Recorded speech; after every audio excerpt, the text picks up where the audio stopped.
인권, 평화, 미래를 위한 역사행동 민족문제연구소가 만드는 역사 전문 팟캐스트 내일을 여는 역사 시즌4에 오신 여러분 반갑습니다.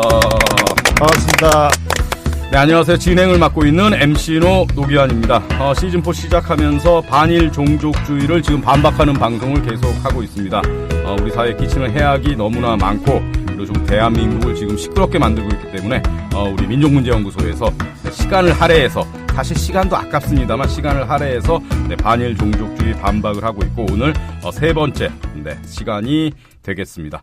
자, 오늘은 강제동원과 한일협정에 대해서 얘기를 나눌 텐데 반일 종족주의 이 책에서는 강제동원의 신화, 강제동원 과연 노예동원이었나, 조선인 임금의 차별성 이런 세 개의 제목으로 강제동원 자체를 부정하고 있어요. 예, 그리고 한일협정은 애당초 청구할 게 별로 없었다. 네, 네버엔딩 스토리 이런 제목에서 알 수 있듯이 한일협정을 통해서 모든 게 해결됐다고 주장하고 있습니다. 자, 오늘 이 내용을 가지고 얘기를 나눠볼 텐데 민족문제연구소 내 전문가 두 분을 모셨습니다. 먼저 김민철 교수님 오셨습니다. 안녕하세요. 네, 안녕하세요. 네, 반갑습니다. 예, 반갑습니다. 네, 우리 김민철 교수님 팟캐스트는 처음이신데 예, 여기는 처음이네요. 그렇죠. 예. 그 연구소에 소속되셨는데 연구소 팟캐스트는 이제 처음이시잖아요. 예, 안 불렀어 그동안. 그랬습니까? 예. 바쁘시다고 계속 그랬던 것 같은데. 네. 자, 우리 청취자 여러분께 본인 소개 좀 이렇게 길게 부탁드리겠습니다. 예, 안녕하세요. 민족문제연구소 연구위원으로 있고요. 네. 연구소가 91년 2월 27일 날 만들어졌는데 네. 그때 만들 때부터 지금까지 이렇게 몸담고 있습니다. 창립 멤버. 예, 그렇고요. 예, 연구소의 주춧돌. 아니요, 걸림돌 있고 예. 빨리빨리 해결돼야 될 걸림돌 중에 하나이고요. 지금 밥벌이는 네. 경희대학교에서 학생들 교양교육을 가르치고 있습니다. 후마니타스 칼리지라고. 네. 그게 주로 이제 시민교육을 좀 전담을 하고 있죠. 네. 그리고 최근에 제가 이렇게 이제 방송 보면 예. TV 출연을 많이 하시는 것 같아요. 그러니까 일단은 뉴스 같은 거 인터뷰 있으면은 김민철 교수님 찾아가고 제가 본 것만 해도 그 주진우의 스트레이트. 예. 그것이 알고 싶다. 예. 거기서 상당히 비중 있는 그런 인터뷰를 해주셨더라고요. 비중이 있다 해봐도 이제 그런 프로그램들 오면은 제가 한 2시간 동안 계속 이제 그냥 떠들죠. 떠들면은 그거는 이제 PD들이 그 중에 필요한 것도 잘라가 쓰고 그러는데 그렇죠. 다 아베 때문이죠, 예. 그 얼마 전에는 또 그 KBS 역사저널 그날에도 출연하셨죠? 예, 이번 주 월요일 날 녹화를 했습니다. 가히 민족문제연구소의 간판. 예? 아니요, 간판은 따로 있고, 예, 제가 이제 보국대로 이제 땜빵식으로 이렇게 나가서 하고 있습니다. 그렇습니다. 하여튼 우리 김민철 교수님 모셨고요. 그리고 김승은 학예실장 나오셨습니다. 안녕하세요. 네, 안녕하세요. 네, 우리 김 실장님도 몇 번 나오셨긴 했습니다만 다시 한번 본인 소개를 좀 내가 이런 사람이다. 좀 소개 좀 해주십시오. 네. 저 그냥 연구소의 책임 연구원이고요. 네. 식민지 역사박물관 학예실장 맡고 있습니다. 네, 식민지 역사박물관 학예실장인 김승은 실장님. 네. 네. 요즘에 식민지 역사박물관 좀 관람객이 많이 있습니까? 아무래도 지금 이 대법원 판결 문제로 한일 관계가 악화된 이후에 오히려 관람객이 2배로 늘었고요. 예, 일본에서도 지속적으로 오고 있고요. 네. 한국에서 이제 청소년들 수학여행이나 이런 것들도 일본으로 가는 것들을 다 자제하고 있는 상황이지만 일본에 최근에 그 고등학생들이 한번 역사 탐방으로 온 적이 있습니다. 페이스북에서 제가 봤습니다. 네네네. 예.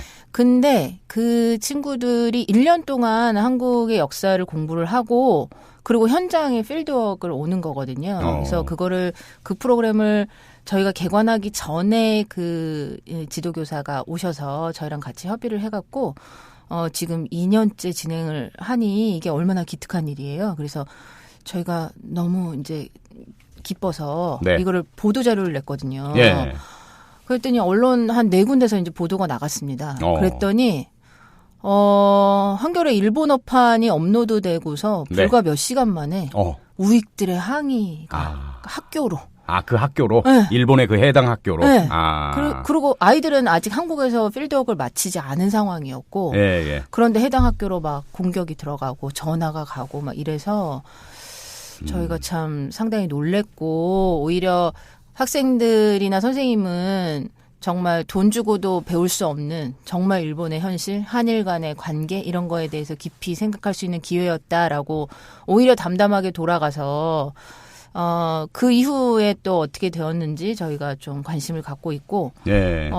지금의 오늘 다루는 반일 종족주의 문제가 단순히 이제 우리의 역사뿐만이 아니라 지금 한일 간의 이 극우의 그런 연대와 네. 네트워킹 그리고 공격으로 나타나는 현상들이 실시간으로 이루어지고 있다는 그 위험성을 저희가 실감했던 사례가 있습니다. 네, 그래서 또 우리가 이 반일 종족주의를 반박하는 내용의 이런 팟캐스트를 하는 거겠고요. 네. 식민지 역사박물관에서 새로운 전시가 시작이 됐다고 하던데, 네, 어떤 전시입니까? 우리 친일인명사전 발간 벌써 10년이 됐습니다. 아, 그렇죠. 2009년에 발간이 됐으니까. 네, 그래서 올해 친일인명사전 발간 그 후 10년이라고 네. 하는 주제로 특별전을 마련을 했는데요. 사전만 쫙 전시되어 있는 거 아닙니까? 왠지 갑자기 그런 생각이 드는데요. 사전 발간 10주년 전시면 뭐 볼 거 있을까? 이런 생각이 갑자기 팍 드는데요. 그렇죠. 예, 그런데 사전이 발간되는 과정은 저희가 그 상설전시관의 일부 코너를 통해서 소개를 하고 있지만 예. 사전이 나옴으로 해서 우리 사회를 어떻게 바꾸었는지, 그리고 이제는 상식으로 자리 잡았지만 그 친일청산의 결과가 무엇이었는지, 그럼에도 불구하고 아직도 우리는 적폐청산의 구호로 친일청산을 얘기하고 있잖아요. 그러니까 10년이 지났어도 왜 청산되지 않는가? 오히려 더 신친일파가 나타나는가에 대한 네. 현실 진단의 전시라고 할 수가 있습니다. 아, 의미 있는 전시가 되겠네요. 네. 네. 자, 그러면 오늘 이제 두 분과 함께 본격적으로 얘기를 해볼 텐데요. 반일 종족주의 반박 내용에 앞서서 지난 10월 30일이 강제동원 대법원 판결 1주년이 되는 날이었습니다. 그러니까 2018년 10월 30일에 강제동원 피해자들에게 가해 일본 기업의 손해배상 책임을 처음으로 인정하는 판결이었습니다. 일단 그 대법원 판결, 1년 전에 있었던 대법원 판결이 역사적으로 어떤 의미를 갖고 있는지 다시 한번 좀 짚어보는 것도 괜찮을 것 같습니다. 예. 예. 뭐 조금 재미없는 이야기가 될 수는 있는데요. 우선 그래도 뭐 굉장히 중요한 판결이기 때문에. 예. 우선 하나는 그 강제동원 피해자들의 권리를 처음으로 인정한 판결이다. 우리가 이제 독일의 과거 청산을 이야기할 때 상징적으로 드는 것 중에 하나가 이제 기억 미래 책임이라는 재단을 만들어서 유태인이나 폴란드나 주변 국가의 피해자들에게 피해 구조 조치를 했죠. 예. 그런데 거기서도 독일 정부나 기업의 법적인 책임은 인정을 하지 않았습니다. 예. 그냥 역사적인 책임, 도의적인 책임 이런 걸 대가지고 이제 했는데, 이번 판결은 바로 그 피해자들에게 한국 사법부가 국제인권법의 규범의 발전들을 이제 받아들여가지고 최초로 이제 강제동원 노동자들의 권리를 확정해준 판결이다. 그러면서 이 국제법상에서도 굉장히 중요한 상징적인 사건이 하나가 되는 거죠. 예. 그다음에 이제 두 번째는 이거는 이제 한국 대부분의 판결이 식민 지배에 대한 문제를 정리를 해주는 것. 예. 그동안에 사실 한국 정부가 일본과 협상 과정에서, 특히 65년 한일협정 과정에서 식민 지배 문제를 이제 어떻게 해석을 했느냐 하는 그걸 두고 한국 정부가 좀 애매한 태도를 취한 적이 많이 있었거든요. 국내적으로는 그냥 식민 지배가 불법이고 거기에 대한 배상금을 받아왔다. 당시에 또 박정희가 그렇게 선전을 했지만은 이후에 그런 것들이 실제 그런 배상적 성격을 일본에 정확하게 주장한 것도 아니고, 예. 그런 것들을 한국 사법부가 분명히 65년 한일협정은 식민 지배에 대한 배상 청구를 한 것이 아니다라는 선언을 한 것이고, 예. 그게 따라서 이제 배상 책임이 있다라는 거를 확정을 한 거죠. 이 부분은 조금 이제 동아시아 국제 정치로도 굉장히 의미가 있는데, 65년 한일협정을 그렇게 정리를 하게 되면은 결국 더 거슬러 올라가면은 1951년에 있었던 샌프란시스코 강화조약 자체, 그건 미국의 동아시아 전후 보상 정책을 정리한 건데, 그 부분에 대한 근본적인 문제 제기가 될 수도 있는 거죠. 예. 그래서 이 판결이 인권의 문제이기도 하지만 일본의 전원 보상 정책의 근본을 비판하는 그런 판결의 의미를 갖고 있다. 예. 그렇게 평가를 할 수 있습니다. 이 반일 종족주의에서는 이제 그 1년 전에 판결을 예.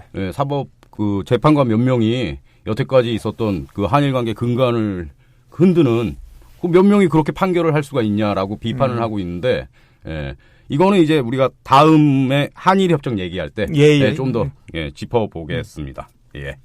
사실 뭐 우리 민족문제연구소는 그 피해자분들하고 함께 투쟁을 해온 그런 단체 아니겠습니까? 그러니까 누구보다도 그 피해자 여러 그 분들의 심정을 잘 알고 있을 것 같은데, 그 민족문제연구소가 함께 해온 강제동원 피해자분들과의 어떤 그 투쟁에서 좀 기억에 남는 것들 어떤 게 있을까요, 우리 김 실장님?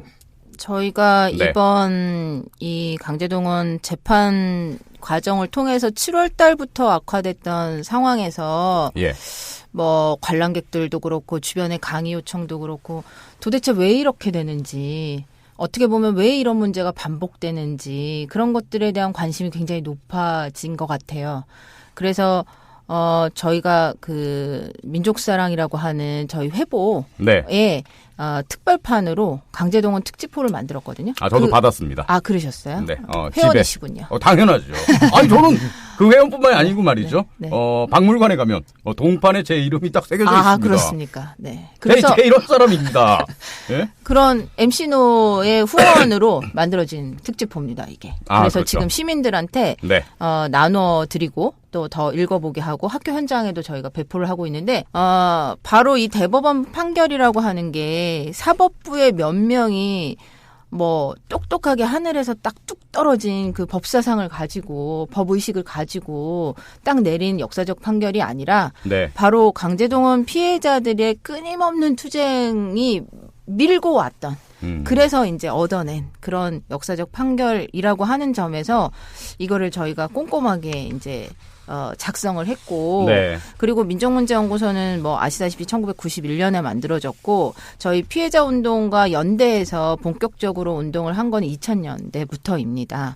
그래서 그 전에 한일 과거사 청산의 주요한 과제로 우리가 친일 청산의 문제에 집중하는 한편, 99년에 친일 인명사전 지지선언, 대학 교수들 지지선언 이런 것을 이끌어내는 한편으로 한일 관계의 과거 청사의 중요한 문제인 강제동원의 문제도 우리가 한편 안아야 된다, 이 문제의식을. 그런 속에서 이 피해자 운동을 같이 하게 되었고, 그러면서 진행했던 그 재판 지원 운동 중에 하나가 바로 이번에 대법원 판결이 나왔던 신인본제철 판결이었고, 그리고 또 군인 군속 피해자들의 재판 지원도 했고, 그 연장선상에서 야스쿠니 운동도 지금까지 진행을 하고 있는 거죠. 네.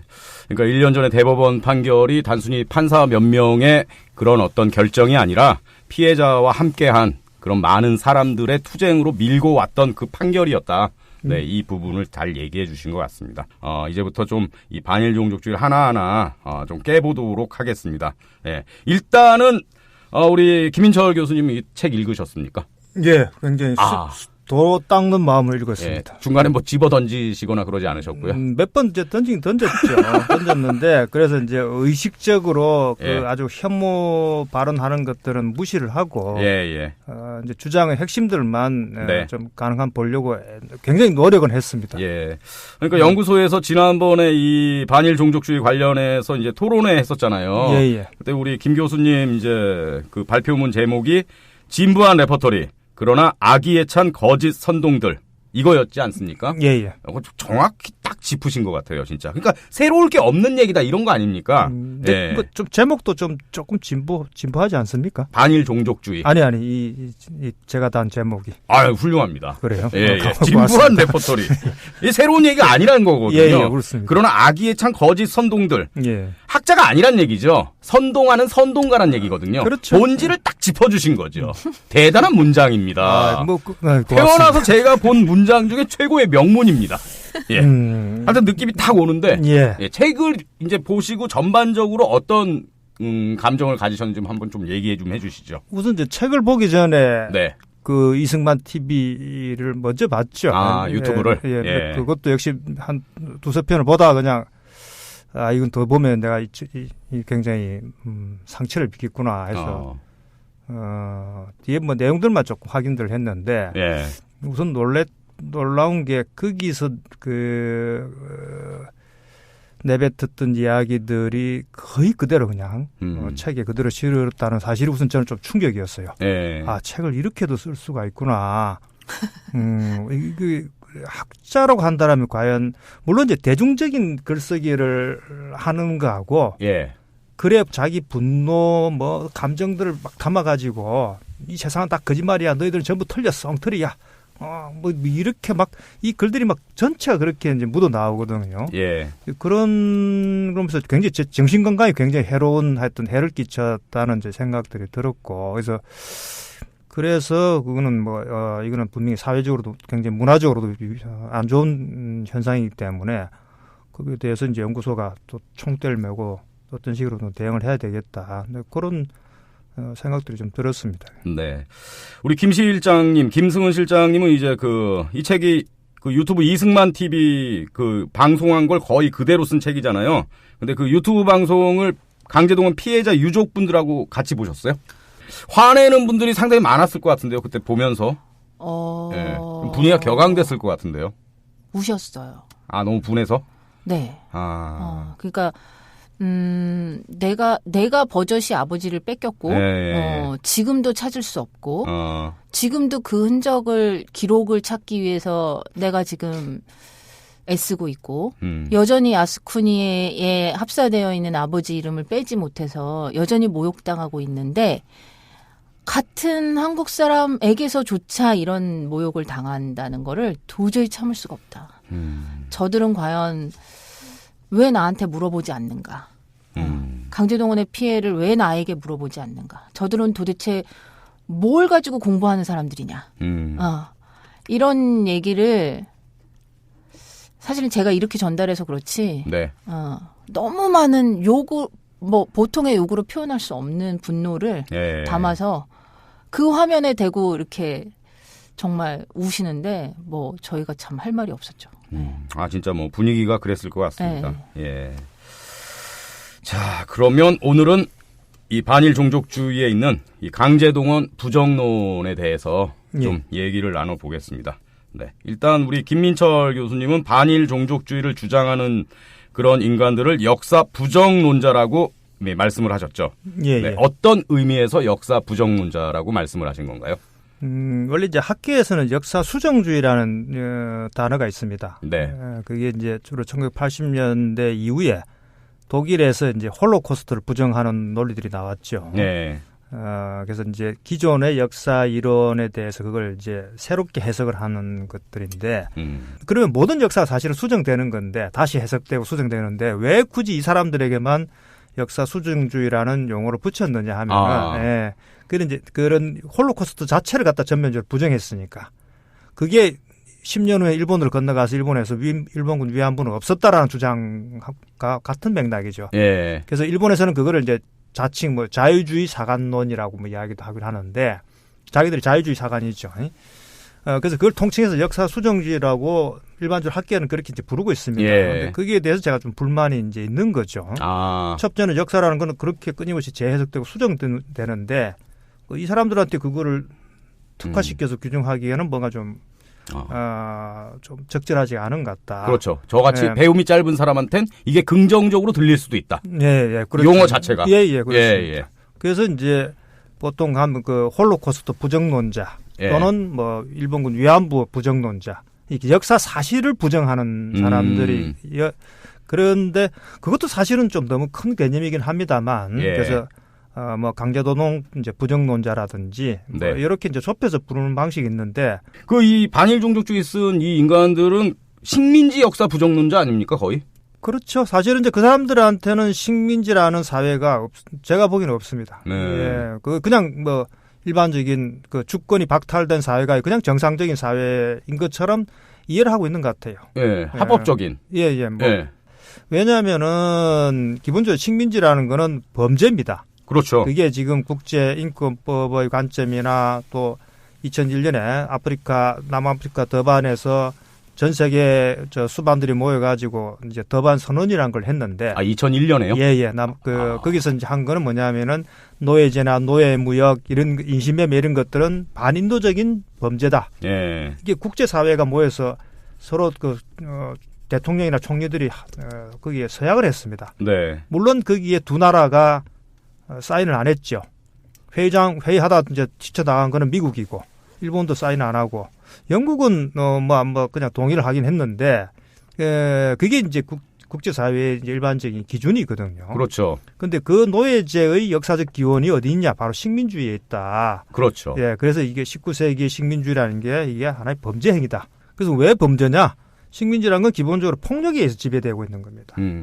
그렇지 않으면 남의 주권을 강제로 가서 빼앗고, 빼앗을 뿐만 아니라 그걸 지배하기 위해서는 폭력에 기초할 수밖에 없습니다. 그 식민지배 전체가 폭력에 의해서 지배받는 사회인 것이고, 그 다음에 이제 또 하나 중요한 거는 이게 근본적으로 차별적인 사회입니다. 단지 조선인이라는 이유 하나만으로 차별을 받고 있는 거거든요. 그래서 이제 상징적으로 옛날 분들은 그런 이야기를 하죠. 순사가 지나가다가 갑자기 멀쩡한 사람 불러가지고 뺨을 때리는 거예요. 그 식민지라는 폭력과 차별에 의해서 운영되는 그런 사회입니다. 거기에 대한 이해가 전혀 없으니까. 그러니까요. 예. 책을 읽으면 그냥 식민지는 아주 정상적인 사회. 예. 그러니까 뭐 쓰는 용어도 이제 예를 들면 우리가 경제학에서는 경제사에서나 착취, 수탈이라는 말을 쓰지 않습니까? 예. 제도적으로 이제 수탈이라고 착취하는 건데, 어떻게 이 양반들은 경제사를 했으면서도 그 수탈을 그냥 뺏어가는 거로만 생각을 하고 있어요. 그래서 대단히 좀 독특한 개념을 하여튼 쓰고는 좀 있어요. 네. 자, 이 책에서 이우연은 강제 동원은 거짓이다라고 쓰면서 이제 몇 가지 주장을 합니다. 일단 첫 번째, 모집과 관알선은 법률적인 강제성이 없었다. 네, 이거 어떻게 얘기할 수 있을까요? 우선 이제 강제 동원의 개념부터가 이제 좀 잘못 이해하고 있는 게 있습니다. 그러니까 우선 이제 이 강제 동원의 형태는 네. 1939년에 이제 38년에 국가총동원법을 제정을 하고 난 다음에 37년에 중국을 침략하지 않습니까? 네. 그래서 그 전쟁을 수행하기 위해서 이제 총동원법을 만드는데 그걸 조선에 바로 시행을 못 합니다. 왜냐하면 청년들을 끌고 가려면 우선 말을 알아들어야 될 거 아닙니까? 예. 그 다음에 이 사람이 어디에 써먹을지도 조사를 해야 되고, 그래서 이제 그런 준비를 하기 위해서 시간이 필요한 거죠. 근데 당장 노동력은 부족하니까 이제 모집이라는 형태로 동원을 하기 시작합니다. 1939년이고, 42년에는 이제 그거 가지고도 부족하니까 조선총독부가 직접 나서서 이제 알선이라는 형태로 사람들 더 동원하죠. 이제 강제성이 더 강화되고. 네. 그 다음에 이제 법적으로 동원된 게 1944년에 이른바 징용령에 의해서 동원되는데, 이우연 씨는 이제 징용은 그 말 그대로 강제니까. 예.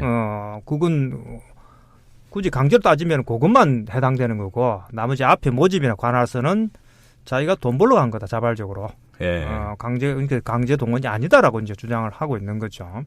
근데 이제 그거는 법적으로든 그렇고 또 역사적 실태나 당시 자료들을 보면은 그 주장이 다 틀렸다. 이 이야기는 이미 지금 이야기하는 게 아니고 네. 이미 20년 전에 다 그 이야기들이 틀렸다라는 게 당시 자료나 근거들을 가지고 이미 이야기가 됐던 것들입니다. 예. 그러니까 진부한 레퍼토리라는 거죠. 그렇죠. 예. 예. 그래서 뭐 새로운 게 있는 게 거의 없습니다. 예.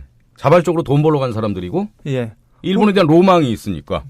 식민지 조선은 뭐 먹고 살기 없으니까 나 일본 가서 돈 벌 거야. 나 출세하고 이런 사람들이었다. 예. 그러니까 전혀 강제성은 없었다. 이런 주장 아닙니까? 예. 물론 이제 그런 청년들도 있었죠. 물론 당연히 있겠죠. 그 시골의 청년들이라는 게 결국은 그 답답한 공동체로부터 독립을 하고 싶어하는 사람들이 있죠. 근데 그것도 어느 정도 자기의 자산이 있는 사람들이야 가능한 것이고, 나머지는 그 가족들이 굶어 죽지 않기 위해 가지고 일을 해야 되는데 일자리가 없기 때문에 간 사람들이 이제 많다라는 거는 자료를 통해서 이제 확인이 되는 거죠. 예. 그러니까 강제 동원에 대한 개념 자체를 굉장히 편협하게 이해하고 있다. 예. 어찌됐건 그러면서 책에서 이 이우연이 또 나름의 자료를 제시하지 않습니까? 예. 그 자료들은 어떻게 보십니까? 그 자료 우리는 늘 실증주의적이고, 예. 우리는 딱 근거를 갖고 이게 기본 사실이다 이렇게 주장을 하고 있는 거 아닙니까? 그것도 이미 20년 전에 다 이야기됐던 자료들이 있죠. 그러니까 거기에 이제 이 의원이 주장하는 게 핵심이 결국은 민족 차별이 없었다. 그렇죠. 그다음에 강제동원 강제노동이 없었다. 이제 두 가지인데 우선 이제 결론만 말씀드리면 민족 차별이 없었다라고 밝힌 논문은 3년 전에 이제 경제사학에 발표한 논문이 있어요. 그래서 그 논문을 가지고 그 논문에 이제 민족 차별이 없었고 조선인과 일본인은 뭐 이렇게 그냥 개인적인 능력에 따른 차이는 있을 뿐이지. 그렇죠. 일본인들은 이제 숙련된 노동자고 조선인들은 일에 서투니까 그렇죠. 그것 때문에 임금이 차이가 난 거지. 그렇죠. 민족 때문에 차별한 건 아니다. 맞습니다. 그렇게 정확하게 이해를 하셨네요. 제가 반일 종족주의 열심히 읽었습니다. 쏙쏙 이해가 된다고. 쏙쏙 이해가 되더라고요. 일단은 아주 단순하잖아요. 그리고 우리는 주입식 교육을 받아왔던 사람이기 때문에 키워드 몇 개로 쏙쏙 이렇게 넣어주는 게 머리에 쏙쏙 들어옵니다. 그런데 아무튼 그 논문이 이제 일본에 소개가 됐습니다. 그래서 일본 산케이 신문이 어이구 옳다구나 이렇게 한국의 경제학자, 중진 경제학자가 이렇게 민족 간의 차별이 없었다라는 걸 논문을 통해 가지고 내가 했으니 그래서 산케이 신문에서 대문짝만하게 소개를 했죠. 그리고 그 다음부터 일본의 우익들이 이제 이 친구를 활용을 해야 되겠다 이런 이제 생각을 한 것이고. 지금도 이제 전국을 다니면서 아마 강연을 하고 있을 겁니다. 그렇다면 그 임금에 있어서는 숙련의 차이였지 민족 차별이 아니다. 이 부분은 뭐 어떻게 반박할 수 있을까요? 그것도 이제 그 이 의원이 두 가지 잘못을 했는데. 하나는 우선 그 이 의원이 썼던 통계 자료를 가지고는 이 임금 차이의 실태를 알 수가 없는 통계 자료예요. 지금까지 일본에서 20년, 30년간 그걸 연구했던 사람도 그 통계들을 이미 다 봤죠. 봤는데 그러니까 자료에 대한 이해가 우선 없는 거예요. 임금이 차별적인 것을 실태적으로 보려면은 1차적으로는 개인들의 임금, 노동 시간, 노동 조건, 그 다음에 그 사람이 기술, 이런 걸 이제 보여주는 그런 명부를 가지고 조사를 해야 되는데 그 명부는 있어도, 두세 개 기업 정도의 2, 3개월 정도치예요. 그러니까 그래서 실제로, 이 의원이 사용했던 자료는 그걸 보여주지 못하는 자료인데 자료를 잘못 해석한 거죠. 그 다음에 이제 두 번째는 그보다 더 중요한 건데, 탄광뿐만 아니라 철강 산업 같은 경우라든지 다른 데 같은 데 보면은 기본적으로 일본이 임금을 설계를 해놨습니다. 조선인과 일본인의 임금을 어떻게 지급을 하라. 큰 골격을 딱 만들어놨군요.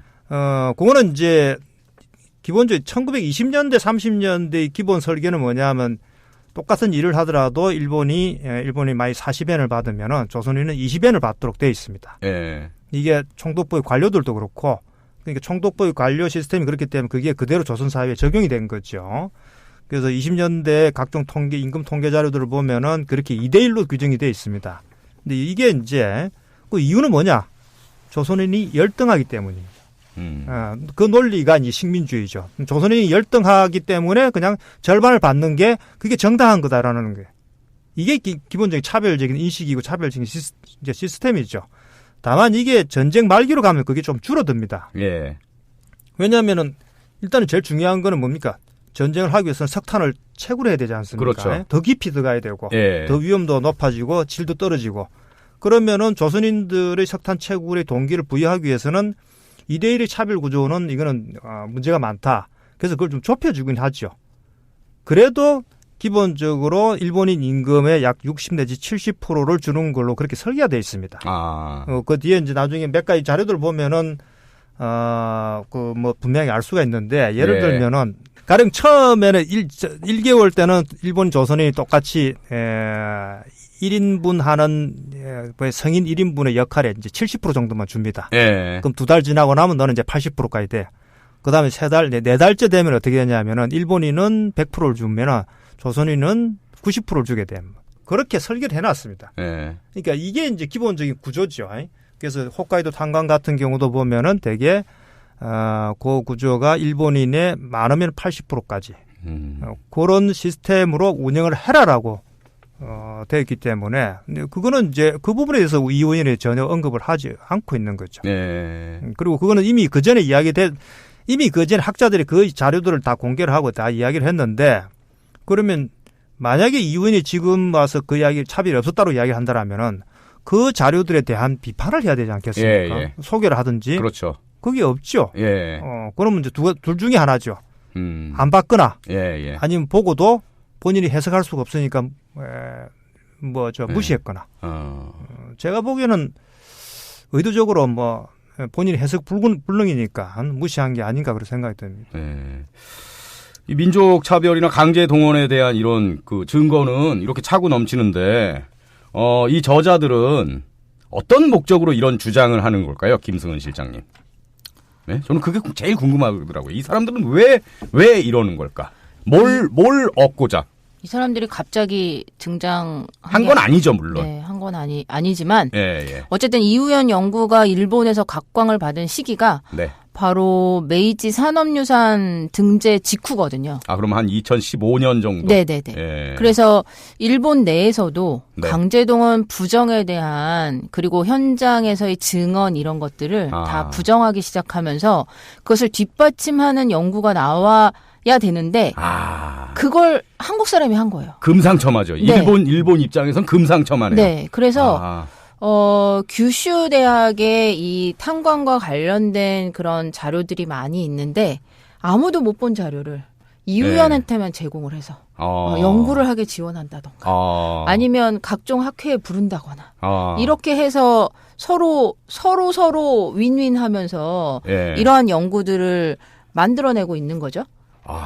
그러면 이 정도면은 뭔가 계좌 추적 이런 거 들어가야 되는 거 아닙니까?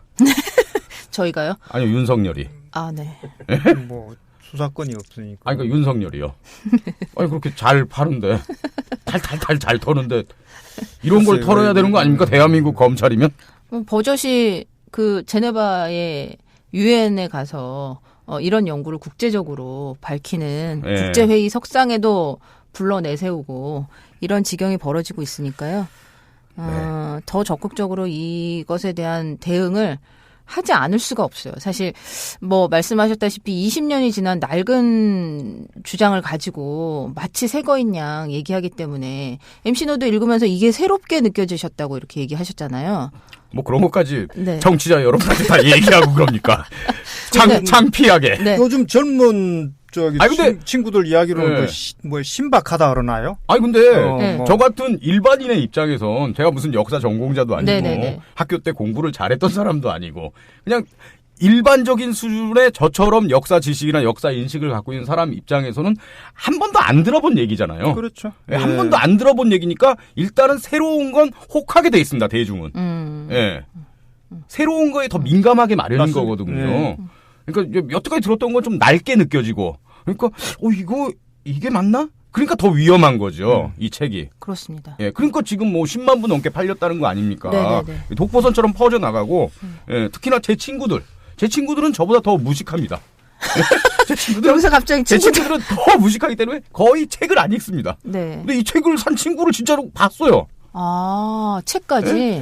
세상에서 제일 위험한 인간이 책을 단 한 권만 읽은 인간이라는 말이 있지 않습니까? 네. 그러니까 저는 제 친구를 위해서라도 이걸 공부를 좀 해가지고 그런 게 아니야. 그래서 이제 굉장히 사실은 조금 위험한 좀 현상일 그렇습니다. 수가 있다. 그러니까 간과할 수 없는 유튜브 같은데 봐도 젊은 친구들 중에서 내가 신친일파다 이렇게 스스로 자처하면서 유튜브하는 그런 애들도 있어요. 네네네.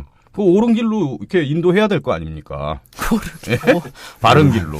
옳은 길. 형으로서. 네네. 제가 몇 년 더 산 형 아니겠습니까? 그러면 형이 좋은 길로 인도를 해야죠. 그러면 유튜버로 전향을 하셔야죠. 유튜브에서 연구소가 어떻게 좀 이렇게 무대를 좀 마련해 주시면. 알겠습니다. 네. 자, 이 반일 종족주의가 하여간 우리가 생각했던 것보다 훨씬 더 사회적으로 나쁜 영향력을 끼치고 있기 때문에 좀 위기 의식이 느껴집니다. 저도 이제 지식인의 한 사람으로서 두 분이 거의 인정하시지 않는 그런 눈빛이긴 하십니다만 저도 지식인의 한 사람으로서 위기 의식을 갖고 있다는 걸 이해가 잘 안 되시면 우리 청취자 여러분도 그냥 외워주시기 바랍니다. 자, 이 책에서 이 사람들이 계속 주장하는 게 우리는 정말 실증적으로 연구하는 그런 학자들이다. 그래서 나름의 자료를 막 제시하잖아요. 자, 그렇다면 강제 노동을 했다는 진짜 우리의 어떤 구체적인 자료, 물론 차고 넘치겠지만 그런 거 좀 몇 개 소개해 주시는 것도 도움이 많이 될 것 같습니다. 네. 우선 이제 일본 경찰에서 조사한 자료들을 보면은 네.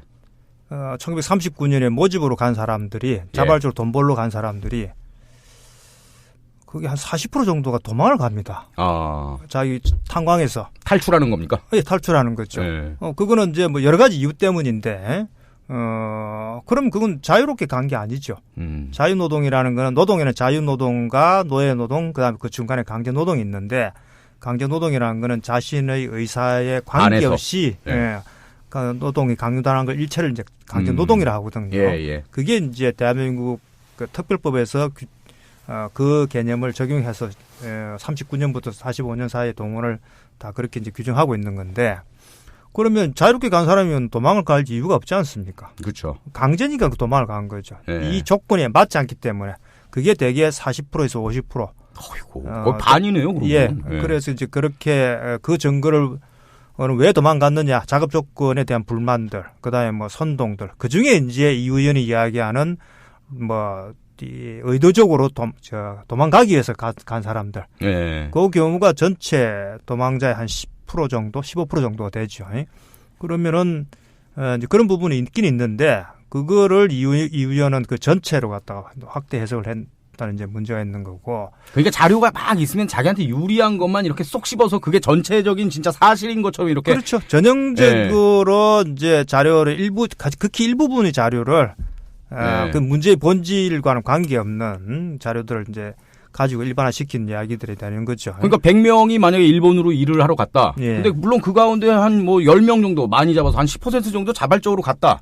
근데 그거를 딱 빼서 이 사람이 있으니까 이거는 전체가 다 자발적인 거다. 이런 식으로 얘기하는 거 아닙니까? 예, 그렇고 그다음에 그런 그 동원의 강제성을 잘 보여주는 그는 일본 노무계원이 일본 이제 관료죠. 관리가 보고한 보고서에도 잘 나와 있습니다. 이게 44년 7월 달에 조선의 이제 민정 동향을 조사한 보고서가 있는데 거기 보면 이런 내용이 있습니다. 징용과는 별도로 기타 어떤 방식에 의하든 출동은 모두 납치와 같은 상태이다. 납치와 같은 상태이다. 그것은 만약 사전에 이를 알리면 모두 도망가기 때문이다. 그러니까 동원되기 전에 국내에서부터 도망간다는 이야기죠. 그래서 어떻게 하느냐? 야습, 밤에 이제 습격을 해가지고 마을에 들어가가지고 잡아가는 거. 그다음에 유출 이렇게 꽤 가지고 가는 거. 요 경우는 지금 현재 ILO 규정에서도 그건 사기로 데려가는 경우는 이게 강제 노동에 해당되고 있기 때문에 금지하고 있는 거죠. 납치 야습이면 이건 강제 노동이 아니라 거의 노예 노동 아닙니까? 뭐 노예 노동보다는 조금 덜한 거죠. 근데 이제 대표적으로 이런 거짓말로 해서 데려가는 경우들이 이제 99시 근로정신대에 갔던 할머니들, 되게 13살, 14살 어린 소녀들을 공부시켜준다고 이제 데려갔으니까 그것도 이제 그런 게 되고. 아무튼 그래서 이제 한마디로 뭐라고 했냐면 인질적 납치 상태의 사례가 많다. 그러니까 일본 공무원이 그렇게 썼다는 거 아닙니까, 지금? 그렇고 이제 또 당시 조선의 유생들이 남긴 일기에 보면은 이런 상황이 벌어지니까 어떻게 하느냐. 어떤 마을에서는 제비뽑기를 해가지고 사람을 이제 가는 수를 맞춰주는 거죠. 그래서 당시 거의 대부분의 집안들이 장남들은 다 도망을 다닙니다. 이게 가부장제 사회니까 대를 이어야 되기 때문에 그래서 이제 그럼 뭐냐 면석이나 순사가 와가지고 그 동생을 데려가는 거죠. 머릿수를 채우기 위해서. 그런 게 일상적으로 당시 실태였다는 거고 그래서 그게 대해서 일본 사법부도 인정을 했습니다. 이게 강제적으로 와서 노동을 했다. 다만 뭐냐 다음에 다루겠지만 65년 한일협정으로 다 해결되었다. 그래서 이제 이런 역사적 실태나 그다음에 자료들을 보면은 일본도 그거는 인정을 하고 있는 거고 자료도 인정하고 심지어 국제노동기구 ILO에서조차도 99년에 이 보고서를 만들 때 실태를 보니까 이거는 강제노동에 해당된다. 그래서 이제 ILO 29호가 강제노동 금지 협약인데 그걸 위반하고 있기 때문에 빨리 일본 정부가 피해 구제 조치를 취하라라고 공고를 지금까지 하고 있죠. 매년 그렇게 하고 있습니다. 그래서 일본 사법부나 한국 사법부, 당시 자료들 피해자들의 증언, 1차적 피해자의 증언 아닙니까? 이런 모든 것들이 지금까지 수십 년 동안 강제 동원, 강제 노동이라는 것을 증명하고 이야기됐는데 그게 아니라고 주장을 하는 거죠. 그러면 예. 뭐 어떻게 됩니까? 그럼 그 사람들 전부가 심지어 학자들조차도 전부 다 거짓말쟁이가 되는 거죠. 네. 그러니 이용훈이 반일 종족주의 첫 선문을 그렇게 이야기한 거 아닙니까? 네. 대한민국은 거짓말 나라다. 그렇죠. 이거는 이제 명예훼손도 많이 하고 보험 사기도 많고. 네. 이 이용훈의 경우는 아마 자기 명예 회복 내지는 자기의 그 어떤 그 존재를 인정받기 위해서 예. 그 자기에게 유리한 그러니까 자기가 볼 수 있는 자료만 끌어다 가지고 쓴 경우죠. 예. 그래서 그게 너무 과도하게 그게 투영이 되어 있다. 그래서 저렇게까지 그 자기가 쓸 수 있을까 하는 부분을 정말 하여튼 놀랬죠. 그거는. 네. 거짓말하는 국민이라 그러면서 뭐 위증죄, 무고죄, 뭐 보험사 이런 거 쭉쭉쭉 얘기했는데 사실 이게 말이 안 되는 게 전 세계가 하나의 법률로 이렇게 똑같은 조건에서 했다면 대한민국만 맞네 이렇게 얘기할 수 있지만 법이 다 다른 거 아닙니까? 예? 명예훼손이 있는 나라도 있고 없는 나라도 있고. 예. 예? 그럼 명예훼손이 없는 나라는 그 명예훼손이 법으로 보장돼 있지 않으니까 없는 거고. 우리는 명예훼손을 할 수 있는 거고 고소를. 그러니까 이게 단순 비교하는 이런 거는 저 같은 일반인의 시선에서도 이렇게 딱 드러나는데 어떻게 이거를 서울대 전 교수라는 사람이 이렇게 얘기할 수 있는지. 예? 피해자분의 그런 증언이 진짜 엄청나게 많은데 그런 거에 대해서 이런 반구하지 않고 오히려 그게 피해자들이, 조작됐다. 예, 뭐 이런 아니 식으로 피해자들이 얘기하고. 거짓말하고 있다고 이야기하는 거죠. 그러니까요. 참. 예. 자, 얼마 전에 이 대법원 판결 1주년이지 않았습니까? 예. 그래서 이제 대리인단이 기자회견도 하고 그랬는데 기자회견에서 어떤 내용이 담겨져 있었나요? 우선 이제 빨리 하여튼 이 문제를 해결할 수 있도록 촉구하는 내용이 한 가지고요. 예. 두 번째는 이제 뒤에 이제 작년 이후에 추가 2차 소송인 셈인데 추가로 소송하는 사람들 이야기를 좀 정리를 했고 세 번째는 이 문제를 좀 국제사회에 좀 호소를 해야 되겠다. 예. 이 일본이 아베가 특히 이제 말을 듣지 않기 때문에 실제 기업이 배상금 지급하겠다는 걸 못하게 이제 막고 있는 거 아닙니까? 그러면은 어떤 식이든 그 일본 기업 경제 단체들을 움직이게 해야 되고 또 국제사회 여론들을 만들어야 된다. 그래서 우선 이제 지난주에 그 ILO에 의해 다시 판결 내용과 정리된 추가 소송 내용들을 이제 해서 보냈고. 예. 그 다음에 요번에는 그러면은 거기서 더 나아가서 유엔 인권위원회에 제소를 하자. 그래서 직접적으로 일본 정부가 막고 있기 때문에, 이건 반인도적인 행위다. 그래서 이제 그런 국제사회에 직접 호소하는 방안들을 좀 확대하려고 합니다. 요거는 이제 왜 중요하냐면은 2014년부터 맥체 자료들을 보니까 일본 우익들이 국제사회에서 굉장히 지금 활발하게 지금 움직이고 있습니다. 예. 그 활발하게 움직이는 내용은 뭐냐면 일본군 위안부 문제에 대한 부정론, 그 다음에 강제노동은 없었다.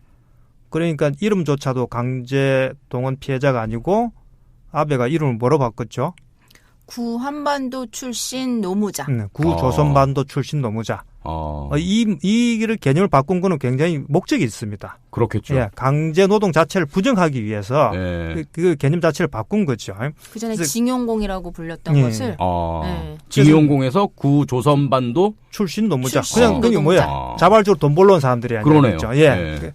그래서 그 논리들을 지금 국제사회에 지금 계속 지금 퍼뜨리고 있거든요. 여기에는 이제 일본 의회 또는 일본 재계가 이제 지원을 하고 있는데, 그러니까 지금은 이제 국제사회에서의 쟁점은 그전에는 일본군 위안부 문제였다면은, 네.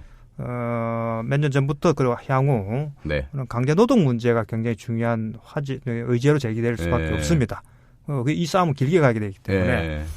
그렇다면은 거기에 대한 준비가 이제 필요하죠. 그래서 이제 국제사회를 상대로 직접 우리도 민간 차원에서 여러 가지 활동들을 하고 그게 일본 기업의 압력을 넣고 일본 경제 단체가 못 살겠다 이리 도질해 가지고는 그 아베 너 좀 어떻게 가만히 있든지 해라 이제 그렇게 이제 압력을 넣으려고 그런 노력들을 하고 있죠. 최근에 아마 일본 경제 단체도 조금 상당히 좀 심각하다. 하는 그런 이야기가 들려오고 있네요. 예.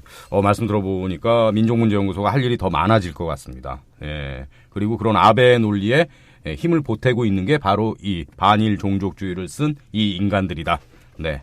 이게 딱 그림이 딱 잡히네요. 예. 예. 이 반일 종족주의 이 책에서 얘기하는 반일 종족주의자가 바로 우리 김승은 실장하고 이제 김민철 교수님이네요. 저는 아니고요. 아닙니까? 네, 김민철 선생님이시고. 반일 종족주의자 아닙니까? 네. 예. 여기서 왜 종족주의라는 생뚱맞은 단어를 넣었을까요? 사실은 반일 민족주의 아닙니까 이게? 저는 그건 아마 그걸 만든 이제 이용훈 교수한테 물어보긴 해야 되는데. 예.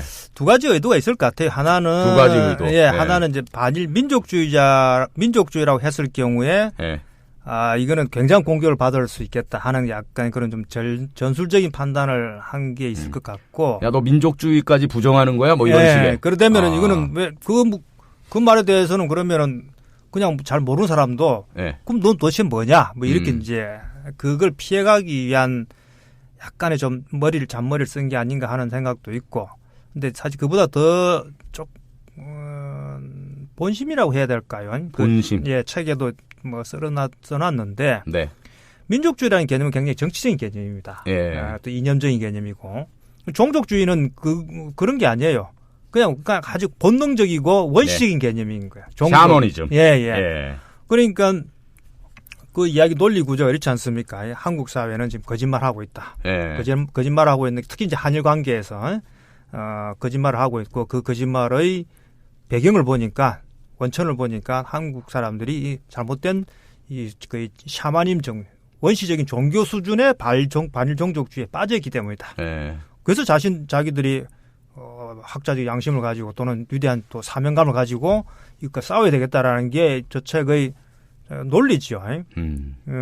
그래서 그거는 이제 기존의 역사계가 가지고 있는 이렇게 주류적인 흐름들을 전면적으로 자기들이 사실은 이제 부정하려고 하는 거고, 그걸 통해서 이제 뭘 얻으려고 할까 하는 게 있는데, 적어도 2000년대 중반에 소위 식민지 근대화론이라는 거는 기본적으로 지배 계급의 이데올로기를 합리화시켜주는 역사 이론이거든요.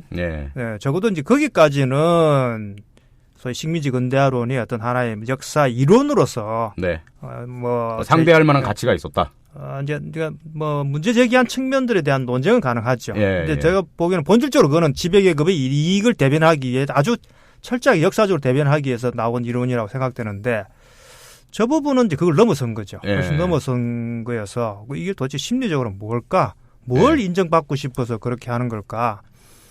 이제 그거는 뭐 하나의 문제 해석이긴 하지만은 거기에 참여한 사람들은 다 개인적으로 다른 욕망들이 있으니까 적어도 이용훈 교수의 경우는 아마 과거에 본인이 나눔의 집에 가서 할머니들한테 사과를 했는데, 그렇죠.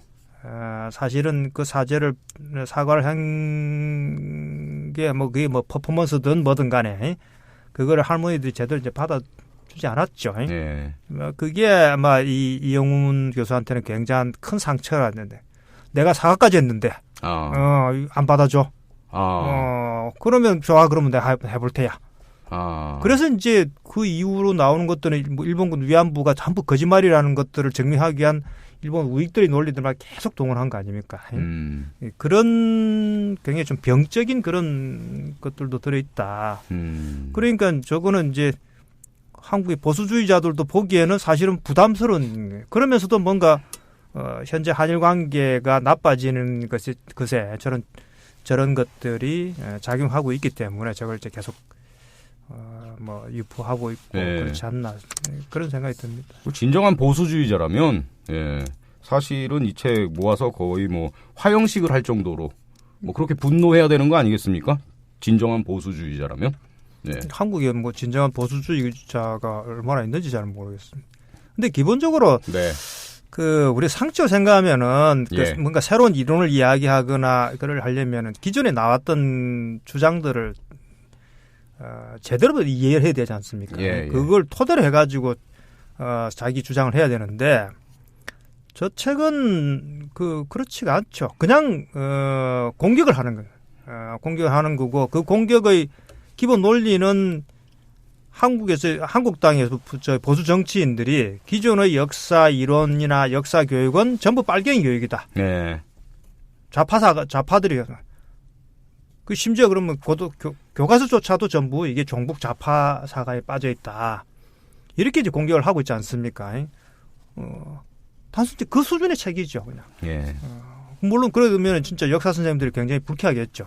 예. 자, 하여간 이 반일 종족주의, 민족주의라는 그 말이 갖고 있는 어떤 힘, 예, 이거에 대한 부담, 그리고 결국은 우리가 갖고 있는 반일이라는 감정은 정말 원시 종족의 그런 저급한 수준이라는 걸 얘기하기 위해서 이런 제목을 단 것 같습니다. 자, 오늘은 강제 동원에 대해서 두 분과 함께 이야기를 나눴습니다. 자, 다음 시간에도 두 분을 한 번 더 모셔서 다음 시간에는 한일 협정에 대해서 좀 얘기를 나누어 보겠습니다. 자, 두 분 오늘 귀한 시간 내주셔서 고맙습니다. 네, 감사합니다. 다음 시간에 또 뵙겠습니다. 고맙습니다.